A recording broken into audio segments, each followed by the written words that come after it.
สบายดีสวัสดีเพื่อนๆมื้อนี้ก็ทางบ้านนะเจ้าสามัคคีกันพี่น้องสามัคคีกันเฮ็ดหยังว่าซั่นเพิ่นเอาไม้ล่มไม้นอนโคนล่มนี่แหล้วนะเจ้าเอาไม้นอนโคนล่มไปแปรรูปสิเอาไปซอย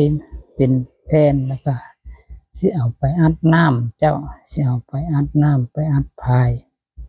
แต่มื้อนี้ก็สิวิธีเอาไม้ขึ้นรถลงรถหรือว่าเอาไปซอยนี่บ่ได้หลายดอกก็สิประมาณว่าสิฮอดแต่ขั้นตอนซอยประมาณนั้นแหละเนาะ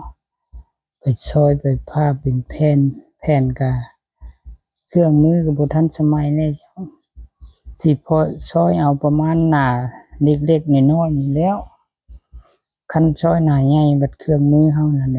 มันบ่ใหญ่ปานใดเนาะเจ้าอันนี้ก็สามัคคีกันดีอยู่เด้อช่วยจูงช่วยย่อกันก็บ่แม่นน้อยพุ่นได้นี่เจ้านั่งถ่ายอยู่พุ่นผู้นี้ก็ตัดแล้วบัดนี้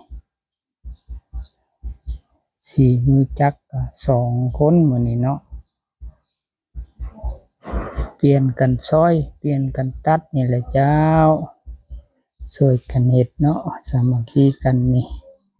เพิ่นพาเอาต่อมันเนาะ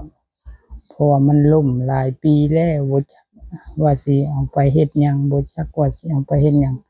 บัดมาพาแล้วจั๊วะคักงามคักพี่น้องสิเอาแปรรูปบาดนี้สิพาไปเฮ็ดแป้นอัดน้ำถือว่าเฮ็ดแป้นอัดฝายขั้นตอนพาอันนี้เจ้าพายังบ่ทันได้ฮอดสิได้ดอกว่าซั่นเพิ่นพาผู้เดียวพาได้นี่นะหากมีสองอยู่มือจักนะเจ้ามีสองอยู่มือจักแล้วก็หลายคนสามัคคีกันดีเนาะของวิถีชีวิตการเป็นอยู่ช่วยกันอัดฝายรวม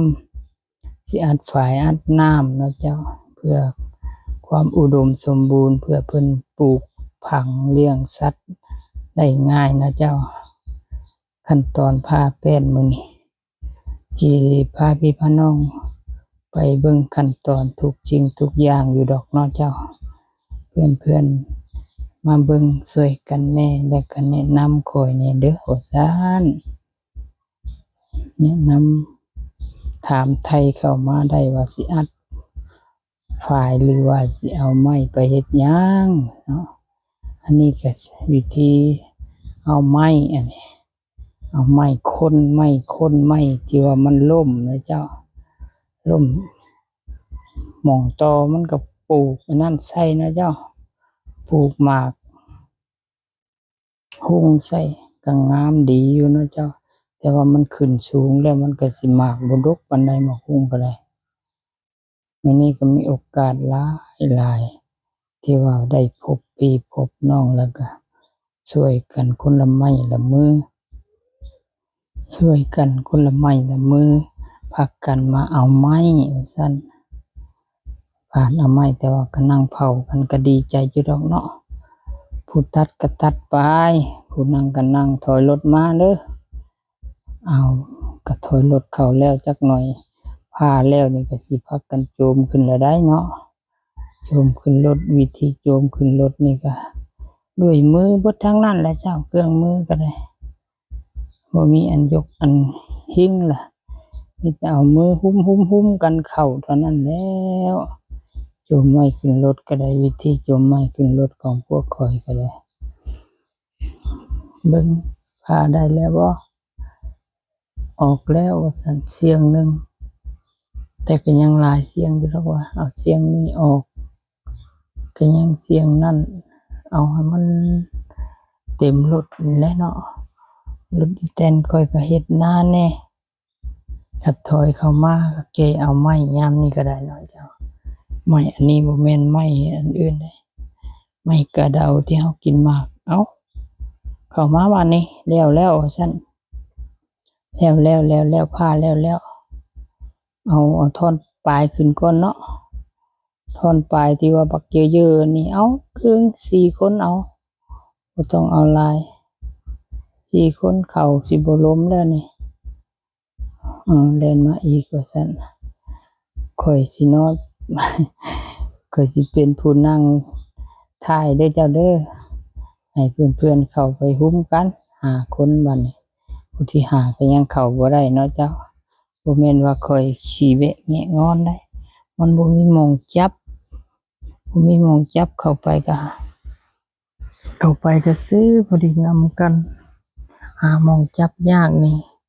ก็พอดีสิงำกันก็พอดีสิเกะกะเนาะเจ้าเอ้าตอนนี้ขึ้นมาบัดนี้ตอนนี้ที่ว่าเพิ่นพานี่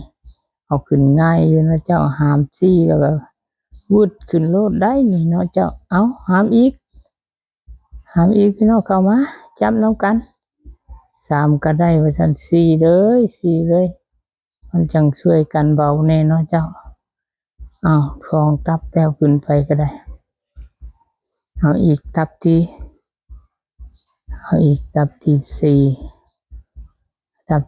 4แล้วก็เป็นท่อนอีกก็ท่อนน้อยก็2ได้เจ้าเลื่อยเอาได้ท่อนนี้ก็ได้เจ้าเอาขึ้นเลยคนนี้นะท่อนนี้ก็เอาขึ้นยึก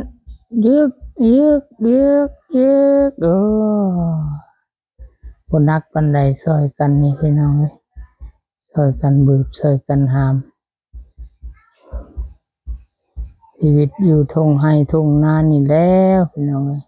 แต่เครื่องทันสมัยก็ได้ซ้ำนี่แหละประมาณนี้แหละสมัยซ้ำนี่แหละบ้านเฮาเมืองเฮาเนาะเจ้า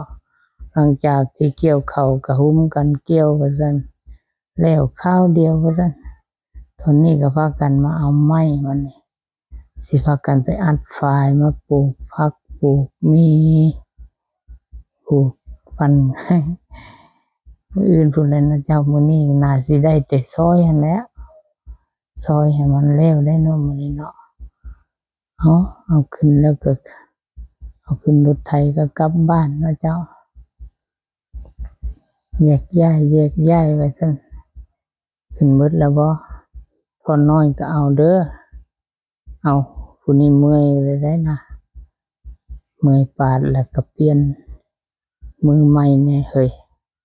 มือใหม่ไปไสเนาะมือใหม่นั่งห่มเปลี่ยนกันเฮ็ดเปลี่ยนกันทำเนาะมันยังบ่เต็มรถนี่เฮ็ดแบบใดต่อบัดนี้มันยังบ่เต็มรถนี่เฮ็ดแบบใดต่อเอาเปลี่ยนมือใหม่เอาไผก็ซอยเป็นทุกคนเด้บ้านข้อยน่ะแต่บ่แม่นบ้านเฮาเฮ็ดเองเด้อจักนี่แต่ว่าทุกคนก็ซอยเป็นเพราะว่าอยู่กับป่ากับสวนว่าซั่นซื้อมาก็เบิ้นโลดท่อนนั้นก็เอาท่อนนั้นก็แม่นท่อนน้อยเนาะตาเสือแดงเพิ่นตาเสือก้านแดงนั่นล่ะอยากโจมขึ้นได้เพิ่นน่ะใจร้อนปานวาวขึ้นไหม้พุ่นได้นี่ก็มาฮอดซอยแล้วบัดนี้หน้าตาของไม้ก็เป็นแบบนี้แต่รูปออกมาเป็นแผ่นบัดนี้ได้จักแผ่นแล้วเด้เนาะคาดว่าได้60ปลายว่าซั่น60ปลายมื้ออื่นก็พากันเอาไปอัดแต่บัดนี้อัดไฟล์ได้มื้ออื่นนี่เนาะอัดไฟล์ให้มันได้ใส่น้ำเนาะเจ้าน้ำงัวน้ำควายน้ำปลูกผักเลี้ยงสัตว์ก็คืออัดแรงน้ำไว้นี่แหละบ้านเฮานะกันว่าเจาะบาดอกบาดาลนั่นมันสิบ่กุ้มว่าซั่นก็เลยอัดน้ำที่ว่ามันไหลจากพุ่นแลแต่เหนือพุ่นแลแต่ว่าตอนเดือนเที่ยงเดือนนี้น้ำยังไหลอยู่เด้อเจ้าแต่ว่าเดือน4เดือน5น่ะมันสิเบิดน้ำก็พากันเฮ็ดแนวนี้แหละเอาไม้ไปอัดเนาะเจ้าอัดฝายอัดน้ำลองดู